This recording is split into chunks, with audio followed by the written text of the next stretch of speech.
it can now be seen that there is, in fact, some kind of transcendental object. And it's best to try and describe it phenomenologically. We don't know what it is, but we do know that it's an enormous attractor of some sort, and we are in the field of attraction, and by we I mean all life on the planet is being drawn into this nodal point. And it is possible to anticipate it through the psychedelic experience.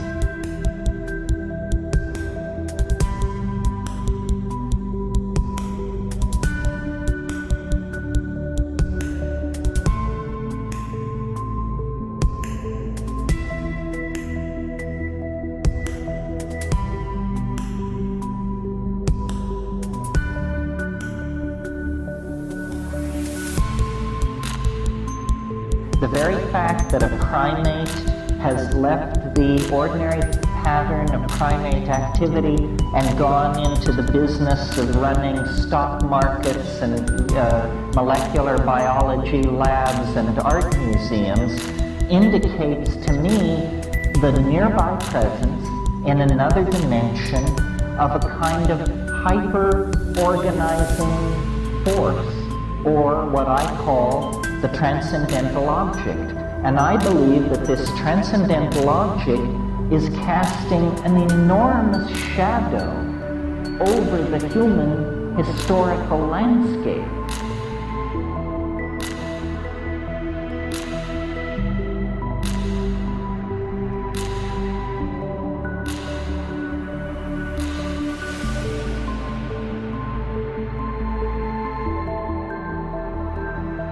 The most intense moments that the universe has ever known are the next 15 seconds. And beyond that lies still more intense moments. Novelty as a kind of generalized paradigm of the compression of connectedness throughout the cosmos is accelerating moment by moment in the rocks, in the trees, in the stars, and in us.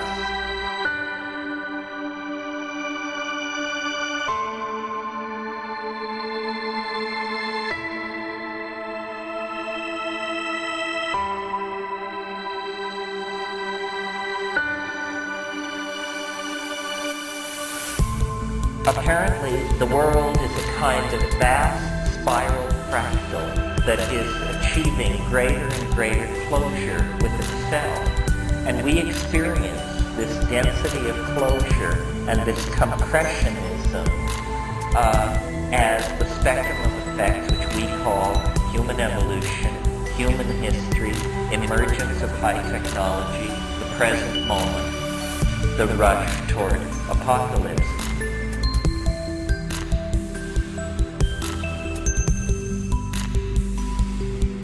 The rush toward apocalypse.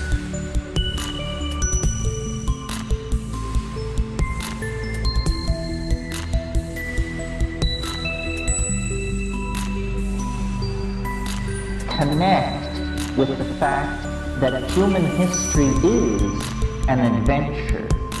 And this adventure has a number of startling reverses and sudden plot shifts that are very difficult to anticipate, and that we are coming up on one of those.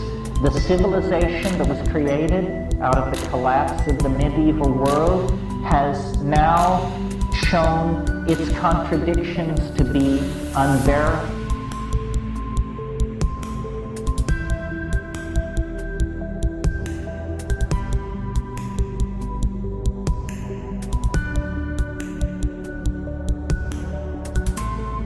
So I think that what the transcendental object is it is the cause of the universe, if you will, except that this cause is at what we would conventionally refer to as the end. It's what everything flows toward.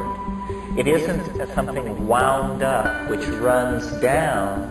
It's something diffuse which is gathered in to something.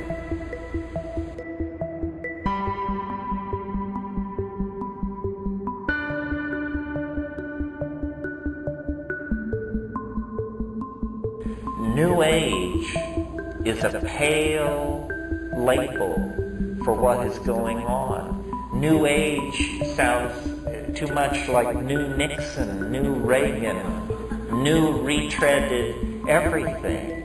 What is happening is an archaic revival, a harking back to cultural models 10 to 25,000 years old, because the profane fall into history is actually ending. The way the fall into history ends is with the progeny of Adam, the human race, recovering the control of the human form, the control of the human soul, the ability to turn ourselves into whatever we wish to be. This comes through the union of imagination, through understanding, into nature, the invocation of the dream. This is what the Australian Aboriginal Society is talking about. This is what the dream time is.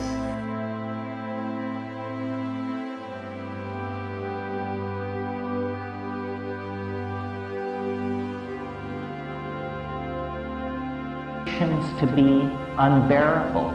And though no one of us knows what the shape of the new civilization will be, somehow in the singing of the ayahuasca songs in the rainforest, in the tremendous hypermetallic transcendental off-planetary flash of psilocybin, in the teaching of the self-transforming machine elves that seem to dwell in the DMT dimension, we see that the ordinary linear expectations of history are breaking down, and that the truth of the immanence of the mystery is breaking through all the structures of denial of the male dominator paradigm that has been in place so long.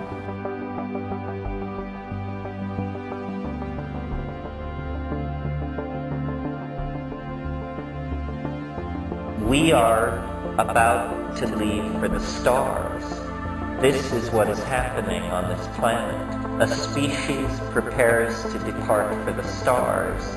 To do that, energy has to be marshaled. The lessons of the long march out of the trees and to this moment have to be collated, sifted, refined, concentrated. That is the alchemical gold.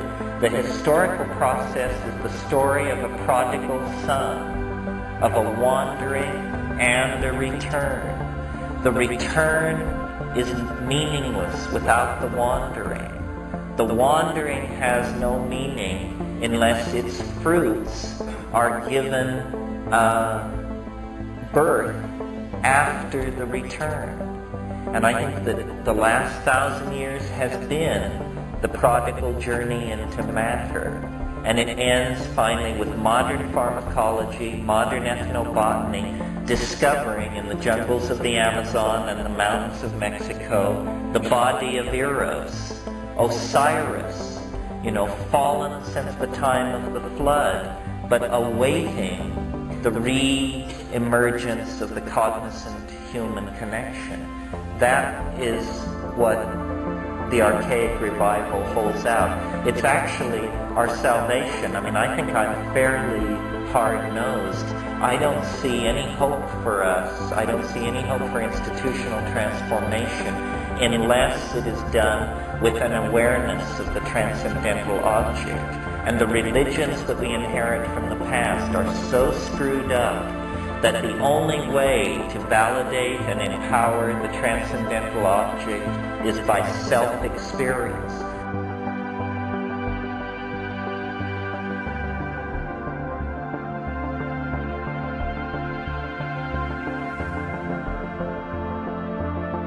The way to make this birth process smooth, the way to bring it to a conclusion that will not betray the thousands and thousands of generations of people who who suffered birth and disease and migration and starvation and lonely death so that we could sit here this evening.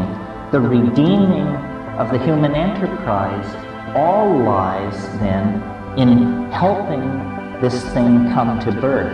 And each artist is an antenna to the transcendental other. And as we go with our own history into that thing and then create a unique confluence of our uniqueness and its uniqueness, we collectively create an arrow out of history, out of time, perhaps even out of matter, that will redeem then the idea that man is good. Redeem the idea that man is good. This is the promise of art, and its fulfillment is never more near than the present moment. Thank you very much.